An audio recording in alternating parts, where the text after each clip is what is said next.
Olá, pessoal! Sejam muito bem-vindos ao Castbooks, seu canal de desenvolvimento pessoal. Hoje vamos abrir as páginas de um clássico da filosofia, Meditações de Marco Aurélio.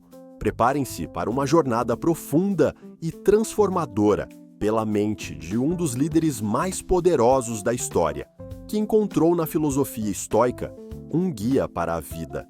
Neste vídeo, vamos explorar as reflexões íntimas de Marco Aurélio com análises práticas e insights para você aplicar no seu dia a dia. Vamos desvendar os segredos para uma vida mais plena, com paz interior, propósito e virtude. Ficou curioso? Então, não perca nenhum minuto desse vídeo e descubra como a sabedoria de um imperador romano pode transformar a sua vida. E se você já se identificou, não se esqueça de se inscrever no canal para continuar acompanhando as nossas explorações. E aí, pessoal, bem-vindos ao Castbooks, o podcast do nosso mergulho profundo em livros e ideias instigantes. Hoje a gente vai abrir as páginas de um clássico da filosofia, Meditações você já deve conhecer, do imperador romano Marco Aurélio. Pois é como se a gente pudesse ter acesso aos pensamentos, às reflexões íntimas, né, de um dos caras mais poderosos da história, né, um líder, um imperador, no meio de guerras, responsabilidades. E mesmo assim buscando sabedoria. É fascinante mesmo. E sabe o que é mais legal? Meditações não foi escrito para ser tipo um livro publicado, sabe? Sério? Imagina só. São reflexões pessoais, anotações que ele fazia para si mesmo, quase como um diário. E essas anotações, elas nos dão uma visão única da mente de um imperador.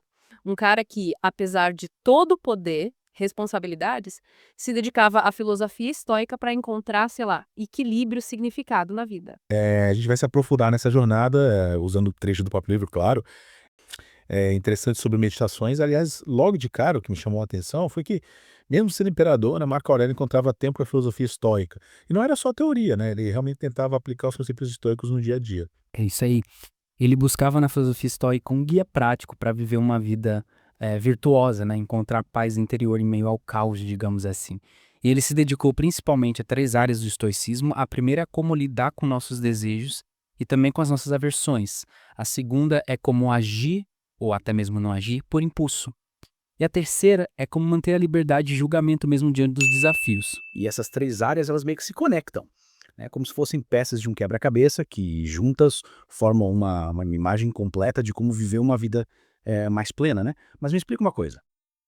No livro, Marco Aurélio fala bastante da importância de viver em harmonia com a natureza. Mas como a gente pode entender essa ideia de natureza dentro da filosofia estoica? Boa pergunta. Natureza, para os estoicos, não se refere só ao mundo natural, tipo as árvores, os rios, sabe? Viver em acordo com a natureza, na verdade, significa viver em acordo com a razão universal, com a ordem que governa o cosmos, né? É usar a lógica e a virtude para guiar nossas ações, em vez de se deixar levar por, paixões, impulsos ou pressões externas. Então não é sobre, virar eremita, viver isolado no meio do mato. Não é isso. É sobre usar a razão para tomar decisões sábias, agir de forma ética, buscando sempre o bem. Faz sentido. E um dos vídeos que a gente tem como referência menciona um termo interessante. Eudaimonia. O que significa isso? Eudaimonia é um conceito central no estoicismo, geralmente traduzido como florescimento ou bem-estar, sabe? Mas não é um bem-estar superficial passageiro, é um estado de plenitude, de realização, que se alcança quando a gente vive em harmonia com essa razão universal, com a virtude, com o nosso propósito de vida. E tem um ponto importante que um dos vídeos destaca: o desafio de sermos juízes justos de nós mesmos, de reconhecermos nossas próprias falhas e não tentar justificá-las. É verdade. A gente sempre tem aquela tendência a ser mais condescendente com os próprios erros, né? Mas como a gente pode trazer essa filosofia estoica para o dia a dia, tem algum exemplo prático nos vídeos que ajude a gente a visualizar isso? Claro. Um dos vídeos conta a história de um professor que estava em um voo lotado e ele tinha comprado um assento confortável, mas quando ele viu uma senhora idosa sem lugar para sentar, ele cedeu o lugar para ela, mesmo tendo que se acomodar num assento menos confortável. Pois é, e ele colocou em prática a ideia estoica de ser flexível com os outros, mas firme consigo mesmo. Abriu mão do próprio conforto para ajudar alguém em necessidade sem se deixar levar pelo egoísmo. É um exemplo simples, mas poderoso. Mostra como a gente pode aplicar os princípios históricos em situações do dia a dia E por falar em exemplos, Marco Aurélio também nos leva a refletir sobre a morte, algo que a gente geralmente evita pensar, né? Ele compara a morte em um processo natural, como uma azeitona madura caindo da árvore. Mas como essa perspectiva estoica sobre a morte pode nos ajudar a viver melhor? A morte é um tema delicado, né? Mas ao aceitar a morte como parte natural do ciclo da vida, a gente pode superar o medo que ela nos causa, né? E essa aceitação, bom, ela nos liberta para viver com mais intensidade, gratidão, propósito, valorizando cada momento como se fosse único.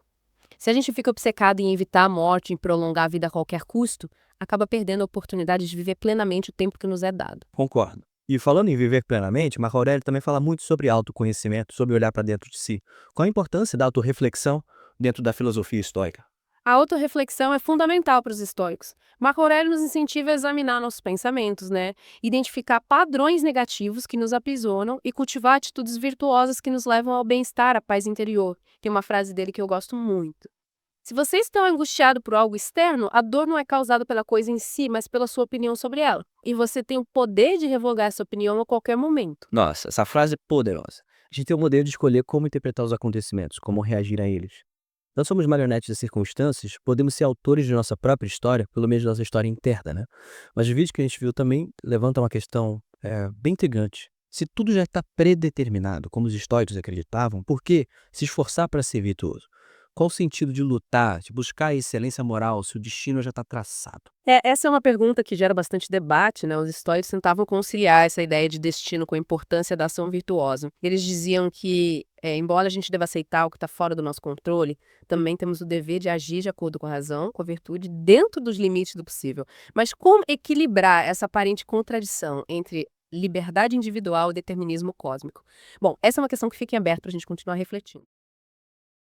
E aí, pessoal, que reflexão poderosa é essa sobre como a qualidade dos nossos pensamentos molda a nossa realidade, não é mesmo? E você já parou para analisar como você tem cultivado seus pensamentos? Compartilhe sua experiência aqui nos comentários. E se você está curtindo essa imersão na filosofia de Marco Aurélio, deixe o seu like nesse vídeo, assim como um bom estoico que usa a razão para iluminar seus caminhos. E claro, não se esqueça de se inscrever no canal para continuar aprendendo e crescendo conosco. E a gente volta agora para a segunda parte do nosso mergulho em meditações do Marco Aurélio. A gente estava falando, antes da pausa, sobre aquele paradoxo estoico, né? Se o destino já está traçado, por que se esforçar para ser virtuoso? Você? Fiquei pensando bastante nisso.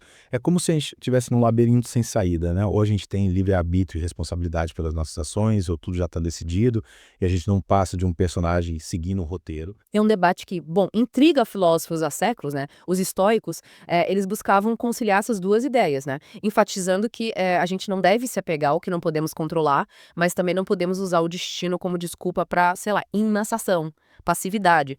O dever de agir de acordo com a razão, com a virtude, continua sendo fundamental, né? Dentro dos limites do que nos é possível. Sim. Mas como saber quais são esses limites? Como diferenciar o que a gente pode mudar e o que é inevitável? Marco Aurélio dá uma dica importante no livro. Você tem poder sobre sua mente e não sobre eventos externos. Perceba isso, você encontrará força. Ou seja, a gente não controla as coisas que acontecem ao nosso redor, mas podemos controlar nossos pensamentos, nossas reações, as atitudes, né? Diante dessas situações. Entendi. É como se a gente tivesse um controle remoto interno que permite escolher como reagir aos estímulos externos.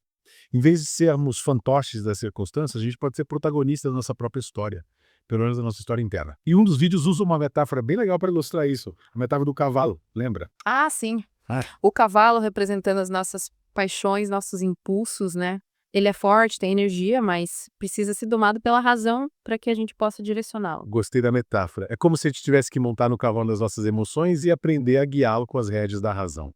Se a gente deixar o cavalo correr solto, ele pode nos levar para lugares perigosos, fazer a gente tomar decisões impulsivas, né?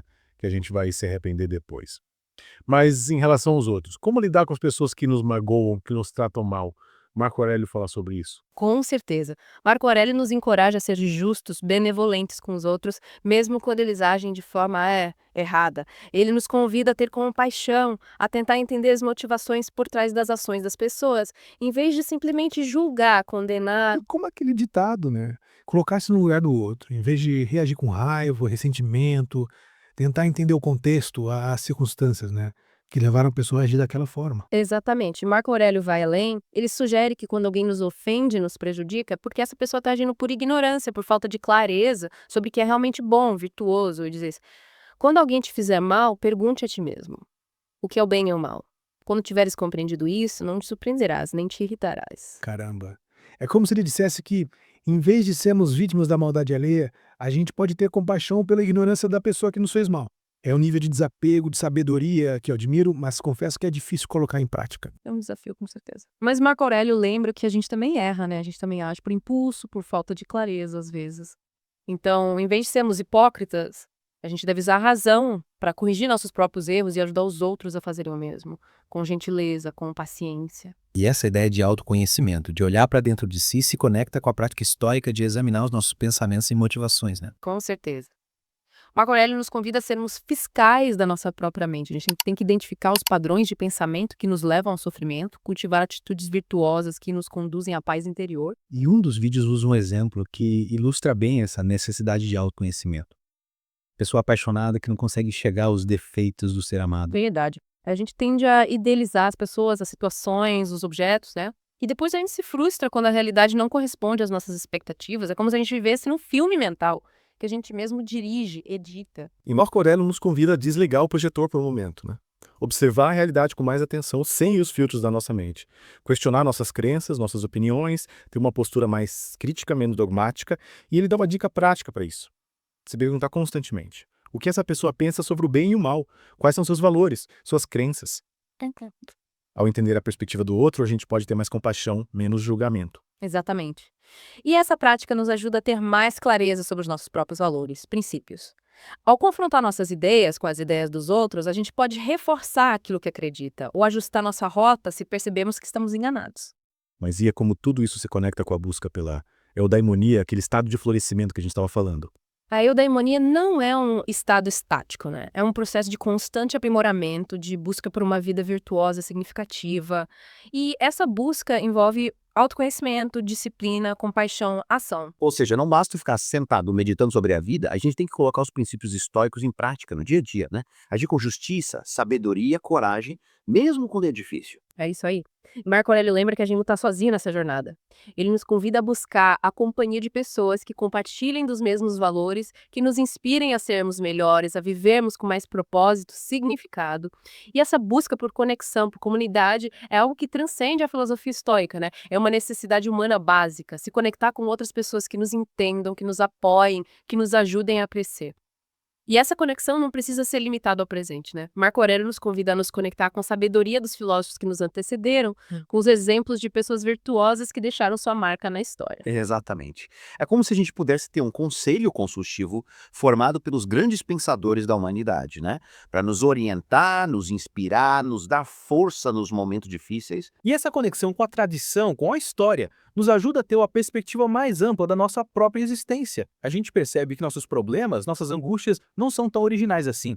Outras pessoas já passaram por desafios semelhantes e encontraram formas de superá-los. É como se a gente fizesse parte de uma corrente, de um rio que flui através do tempo, conectando gerações, compartilhando experiências, aprendizados. E Marco Aurélio, nesse rio da história, deixou uma mensagem poderosa pra gente. A felicidade da sua vida depende da qualidade dos seus pensamentos. Uma frase curta, mas que resume a essência da filosofia estoica, né? Nós temos o poder de escolher nossos pensamentos e, consequentemente, de moldar nossa própria realidade, nossa própria experiência de vida. E essa frase também nos desafia, né, a ter mais responsabilidade pelos nossos pensamentos. Não se deixar levar pela negatividade, pelo pessimismo, pela autocrítica excessiva. A gente pode escolher cultivar pensamentos mais positivos, construtivos, compassivos, tanto com a gente mesmo quanto com os outros. É isso aí. E essa escolha consciente, essa disciplina mental, é o que permite alcançar a serenidade, a paz interior, a daimonia que tanto buscamos. E Marco Aurélio nos lembra que essa busca é um processo contínuo, que exige esforço, dedicação, paciência. Não é uma fórmula mágica, mas um caminho que a gente precisa trilhar com consciência, um passo de cada vez. E nesse caminho a gente tem a sabedoria de Marco Aurélio como guia, as ferramentas da filosofia estoica como apoio e a companhia uns dos outros como inspiração. Mas antes de a gente concluir essa jornada, vamos fazer uma pausa para recarregar as energias e a gente volta já para a última parte do nosso mergulho em meditações. Uau! Quanta sabedoria para nos guiar nessa jornada em busca da paz interior. E você, o que tem feito para lutar contra seus pensamentos negativos e crenças limitantes? Qual ferramenta estoica mais ressoa com você? Deixe seu comentário aqui embaixo. E para continuar trilhando esse caminho de autodescoberta, compartilhe esse vídeo com aquela pessoa que também busca ser um guerreiro da paz interior. E se você ainda não fez, essa é a sua chance de se inscrever no canal, para não perder os próximos episódios e aprofundar seus conhecimentos. Lembre-se que sua inscrição é como um ato de virtude que você pratica para a comunidade. Estamos de volta para a última parte do nosso mergulho em meditações. Antes da pausa, a gente estava falando sobre a importância de cultivar pensamentos positivos e ter uma postura mais proativa, né? Mas como a gente coloca isso em prática? É só pensar positivo que tudo se resolve. Ah, se fosse tão simples assim, né? Mas o estoicismo, ele não é sobre negar a realidade ou se iludir, né, com pensamentos mágicos. É sobre agir de forma consciente, virtuosa, mesmo diante dos desafios. Um dos vídeos usa uma analogia interessante para ilustrar essa ideia. A analogia de um músico. Assim como um grande músico, ele precisa dominar as notas musicais para compor uma obra-prima, né? Nós também precisamos cultivar virtudes básicas como a justiça, a coragem, temperança, sabedoria para viver uma vida mais plena, mais harmoniosa. Interessante analogia. Então as virtudes seriam como as notas musicais da vida. E a gente precisa aprender a tocá-las em harmonia para compor uma bela sinfonia. Exatamente. Mas como a gente afina nosso instrumento? Como cultivar essas virtudes no dia a dia? Marco Aurélio dá várias dicas. Uma das mais importantes é a prática da autorreflexão, que a gente já comentou antes. É fundamental examinar nossos pensamentos, nossas motivações, para identificar padrões que nos levam ao sofrimento e cultivar atitudes virtuosas, né? Que nos conduzem à paz interior. Eu lembro que ele sugere um exercício bem prático para isso, né? Ao acordar, pergunte a si mesmo: o que posso fazer hoje para realizar meu propósito como ser humano? É como se a gente definisse uma missão do dia, né? Para nos guiar, para manter o foco naquilo que realmente importa. É isso aí. Essa missão diária pode ser algo simples, né? Ser mais paciente com os outros, ser mais grato pelas coisas boas da vida, ou se dedicar com mais foco às nossas tarefas. O importante é ter um propósito, um norte para guiar as nossas ações. E quando a gente age em sintonia com esse propósito, com a razão, com a virtude, a gente entra em harmonia com a natureza, com a ordem que governa o cosmos, né? Como os estoicos acreditavam. E essa harmonia, esse alinhamento com a ordem universal, traz uma sensação de paz interior, de serenidade, de estar no lugar certo, na hora certa. Seria isso que os estoicos chamavam de apatia. Isso mesmo. Apatia não significa ser indiferente, insensível, mas sim ter controle sobre as próprias emoções, né? Não se deixar dominar pela raiva, pelo medo, pela tristeza, pela ansiedade. É como se a gente tivesse um escudo protetor, né? Que permite enfrentar os desafios da vida com mais força, mais clareza. Não é sobre reprimir as emoções, mas sobre compreendê-las e não se deixar controlar por elas. O apatia seria como um estado de tranquilidade, de equilíbrio emocional, que não é abalado pelas turbulências externas. É como se a gente conseguisse surfar nas ondas da vida sem ser engolido por elas. Uma ótima analogia. E Marco Aurélio, ele nos lembra que a gente não precisa esperar por condições perfeitas para ser feliz, para viver com plenitude. Ele diz: a felicidade da sua vida depende da qualidade dos seus pensamentos. Ou seja, a gente pode escolher ser feliz agora, independentemente das circunstâncias externas. Essa frase me faz pensar que a felicidade não é um destino, mas uma jornada, né? E a gente pode escolher trilhar essa jornada com mais leveza, com mais alegria, mesmo quando as coisas não saem como a gente gostaria. Mas como cultivar essa felicidade interior num mundo tão cheio de desafios e de distrações? Marco Aurélio nos convida a ser guerreiros da paz interior, a lutar contra os pensamentos negativos, as crenças limitantes, os medos, tudo que impede a gente de viver com plenitude, com autenticidade. Ele nos dá armas poderosas para essa batalha. A razão, a virtude, a autorreflexão, a compaixão, a gratidão, o amor ao próximo. E ele nos lembra, a gente não está sozinho nessa luta. A gente tem a sabedoria dos estoicos como guia, a companhia uns dos outros como apoio, a força do universo como suporte. Nossa, que jornada incrível a gente percorreu juntos hoje. Desde o Palácio Imperial de Roma até os vídeos do YouTube, a gente se conectou com a sabedoria atemporal do Marco Aurélio, né? E desvendou os segredos da filosofia estoica para viver com mais paz, propósito e significado. E o mais legal é que Meditações não é um livro fechado, com respostas prontas. É um convite à reflexão, à busca por uma vida mais consciente, virtuosa, plena. É isso aí. Esperamos que vocês tenham gostado desse mergulho em meditações e que as ideias do Marco Aurélio continuem inspirando vocês a cultivar a virtude, a sabedoria, a serenidade. E quem sabe a gente se encontra em breve para desvendar outros tesouros da literatura, da filosofia. Até a próxima, pessoal. Chegamos ao fim de mais uma jornada inspiradora com Meditações de Marco Aurélio. Ao longo deste vídeo, exploramos como este imperador romano, em meio a desafios imensos, encontrou na filosofia estoica um caminho para a paz interior e uma vida virtuosa. Este livro não é apenas um texto antigo, é um guia prático para os nossos dias que nos ensina a lidar com as nossas emoções, a aceitar o destino e a viver com propósito. Se você busca autoconhecimento, autocontrole e uma perspectiva mais serena sobre a vida, Meditações é para você. Este livro é para todos que desejam transformar seus desafios em oportunidades de crescimento pessoal. Se você se sentiu inspirado por essa jornada, convido você a adquirir o livro através do link que está aqui na descrição. Lá você encontrará um universo de sabedoria atemporal que irá enriquecer sua vida e sua jornada. Não se esqueça de conferir também nossa playlist com outros resumos de livros de desenvolvimento pessoal e vídeos relacionados ao tema. E se você gostou desse vídeo, ilumine esse espaço com seu like. E não se esqueça de se inscrever no canal para não perder os próximos mergulhos em livros que transformam.